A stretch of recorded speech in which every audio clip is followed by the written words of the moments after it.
આજના ક્ષેત્રીય બૂથ કાર્યકર્તા સંમેલનમાં અહીં મંચસ્થ ઉપસ્થિત તમામ સન્માન્ય પદાધિકારીગણ અને મારી સામે ઉપસ્થિત થયેલા તમામ ક્રાંતિકારી સંઘર્ષના સાથીઓ, મીડિયાના મિત્રો, પોલીસના અધિકારીઓ, બધા જ જે પણ લોકો અહીંયા ઉપસ્થિત છે, અમને સાંભળે છે, એમને ચૈતર વસાવાના જોહાર કરું છું, ઉલગુલાલ જિંદાબાદ કરું છું. સાથીઓ, આગળ મનોજભાઈએ કીધું કે અમદાવાદના કાર્યક્રમમાં પણ આપણા બેનરો, આપણા હોર્ડિંગો, આપણા ઝંડાઓ ઉખાડીને લઈ ગયા, ફેંકી દીધા. બરોડામાં પણ ઘણી જગ્યાએ આવું જ થયું છે. ત્યારે આજે આ વડોદરાની સંકલ્પ ભૂમિ પરથી જે પ્રકારે બાબા સાહેબ આંબેડકરે આ વડોદરાની ધરતી પરથી સંકલ્પ લીધો અને આખા દેશના લોકોને ન્યાય આપવાનું કામ કર્યું, સંવિધાન બનાવ્યું, એ જ પ્રકારે આજે આપણે બધાએ આ ધરતી પર, આ સયાજીરાવ ગાયકવાડની ધરતી પર, આ સંસ્કારી નગરી વડોદરાની ધરતી પરથી આપણે સંકલ્પ લેવાનું છે કે આવનારી 2027માં આ તાનાશાહી ભાજપની સરકારને ઉખેડીને અમે પણ ફેંકી દઈશું. ઘણા લોકો પૂછે છે, શરૂઆત હતી આમ આદમી પાર્ટીની, ભાજપ અને કોંગ્રેસના લોકો કહે કે આ ગુજરાતમાં અમિત શાહનો ગઢ છે, નરેન્દ્રભાઈ મોદીનો ગઢ છે, ત્રીજો મોરચો નહીં ચાલે, કોંગ્રેસ અને ભાજપ ચાલશે. પણ સાથીઓ, આજે જોઈ લો, ગુજરાતમાં ત્રીજો મોરચો આમ આદમી પાર્ટી ચાલતી નથી. આમ આદમી પાર્ટી આજે ગુજરાતમાં દોડી રહી છે. આમ આદમી પાર્ટીના કાર્યકરોની તાકાત છે.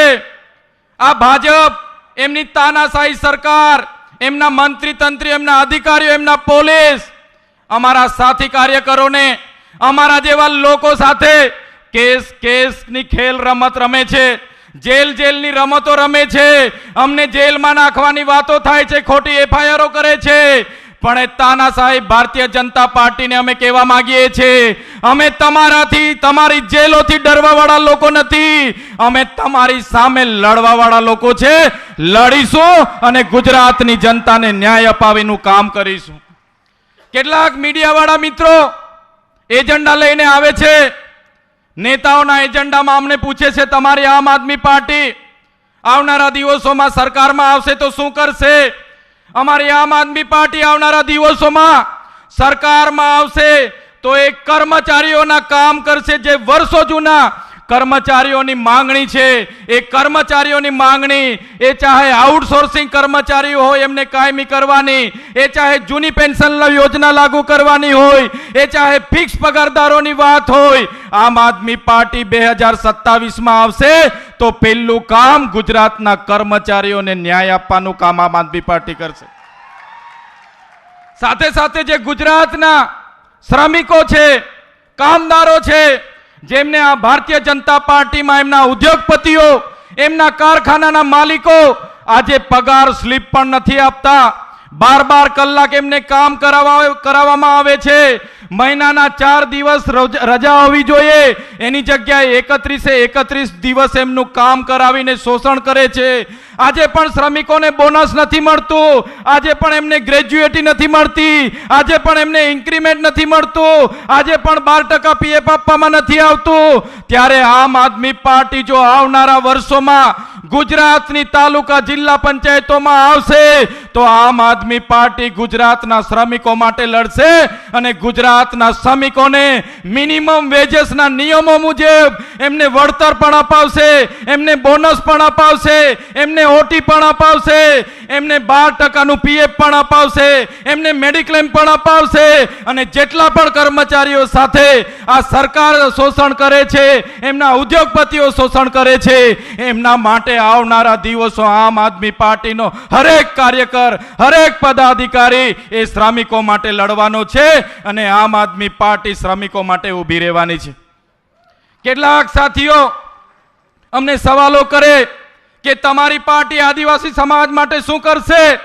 ત્યારે આ જાહેર મંચ પરથી એ મીડિયાના લોકો હોય, એ ભાજપના નેતા હોય, એ કોંગ્રેસના નેતાઓને પણ કહેવા માંગીએ છીએ, અમારે આમ આદમી પાર્ટીનું 2022નું મેનિફેસ્ટો તમે જોજો અને એ જ મેનિફેસ્ટો અમારો આવનારા વર્ષોમાં પણ રહેવાનો છે. ગુજરાતમાં આમ આદમીની પાર્ટીની સરકાર જ્યારે બનશે ત્યારે આદિવાસીઓની અનુસૂચિ 5 એ ચાહે કોંગ્રેસ હોય, એ ચાહે ભાજપ હોય, આજ દિન સુધી લાગુ નથી કરી. એ પહેલું કામ અનુસૂચિ 5 લાગુ કરવાનું કામ આમ આદમી પાર્ટી કરશે. સાથીઓ, આ મંચ પરથી તમને વિશ્વાસ આપું છું, હું ખાતરી આપું છું, જો આમ આદમી પાર્ટીની ગુજરાતમાં સરકાર બનશે તો ગુજરાતમાં ટ્રાઇબલ એડવાઇઝરી કમિટીનો ચેરમેન આદિવાસીમાંથી ચૂંટાયેલો ધારાસભ્યને અમે ચેરમેન બનાવીશું. સાથીઓ, આ મંચ પરથી તમને અમે ખાતરી આપીએ છીએ, આમ આદમી પાર્ટીની સરકાર જે દિવસે બનશે તે દિવસે ગુજરાતમાં પૈસા એક્ટ 1996 જેની અમલવારી નથી થતી, ત્યારે આમ આદમી પાર્ટી આવનારા વર્ષોમાં ગુજરાતમાં પૈસા એક્ટની અમલવારી થાય, ગ્રામ સભાનો પાવર એને મળે. એ કામ આવનારા દિવસોમાં આમ આદમી પાર્ટીની સરકાર બનશે ત્યારે અમે કરીશું. આજે ગુજરાતમાં 1 લાખથી પણ વધારે આદિવાસી ખેડૂતોને જંગલની જમીનો ખેડે છે, પણ એને વન અધિકાર અધિનિયમ 2006 અંતર્ગત આજ દિન સુધી એમને સનતો નથી મળી. ત્યારે આ મંચ પરથી અમે ખાતરી આપીએ છીએ, આવનારા દિવસોમાં આમ આદમી પાર્ટી તાલુકા જિલ્લાઓમાં આવશે. આમ આદમી પાર્ટી આવનારા દિવસોમાં 2027ની વિધાનસભા જીતશે તો સૌથી પહેલા જે આદિવાસીઓ જંગલની જમીનો ખેડે છે એમને અમે સનતો આપવાનું કામ આમ આદમી પાર્ટી કરશે. આમ આદમી પાર્ટી આદિવાસીઓના અધિકારોની વાત હોય, પીછડા દલિતોની વાત હોય, ખેડૂતોની વાત હોય, વિદ્યાર્થીઓની વાત હોય કે મહિલાઓની વાત હોય, દરેક વર્ગ માટે લડવા માટે કટિબદ્ધ છે અને અમે હર હંમેશ ગુજરાતની જનતા માટે લડીશું. અને એ ચાહે વિદ્યાર્થીઓના શિક્ષણની બાબતો હશે, ખેડૂતોના પાકના ભાવની બાબતો હશે કે ખેડૂતોની જમીનો પ્રોજેક્ટોમાં સંપાદન થતી હશે, એને યોગ્ય વળતર મળે, એમને ન્યાય મળે, એ દરેક મોરચે આમ આદમી પાર્ટી લડવા માટે તૈયાર છે. ત્યારે સાથીઓ, આજે વધારે વિશેષ વાત અમે નથી કરતા. આજે માન્ય કેજરીવાલ જે આપણી મધ્ય પધારનાર છે એમને આપણે સાંભળવાના છે, એમનો ઉત્સાહ મનોબળ વધારવાના છે.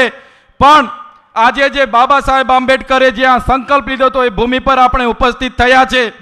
ત્યારે આ તાનાશાહી સરકાર સામે આપણે ના ઝુકેંગે ના ડરેંગે અને લડેંગે ના નારા સાથે, ના સંકલ્પ સાથે ગુજરાતની જનતાને ન્યાય અપાવવા માટે આપણે આગળ વધવાનું છે. હું વિશેષ વાત નથી કરતો, એક નાના સૂત્ર સાથે મારી વાણીને હું વિરામ આપીશ. ત્યારે જોર જુલ્મો કે ટક્કર में संघर्ष हमारा नारा है, એ નારા સાથે તમે આખું ગ્રાઉન્ડ આપણું ગુંજે એ રીતના બધા જોરથી મારા નારાને સમર્થન આપજો, એ બધાને વિનંતી કરું છું. જોર જુલ્મો કે ટક્કર में, जोर जुल्मों के टक्कर में संघर्ष हमारा नारा है. धन्यवाद. जय भारत, जय आदिवासी, जय जोहार.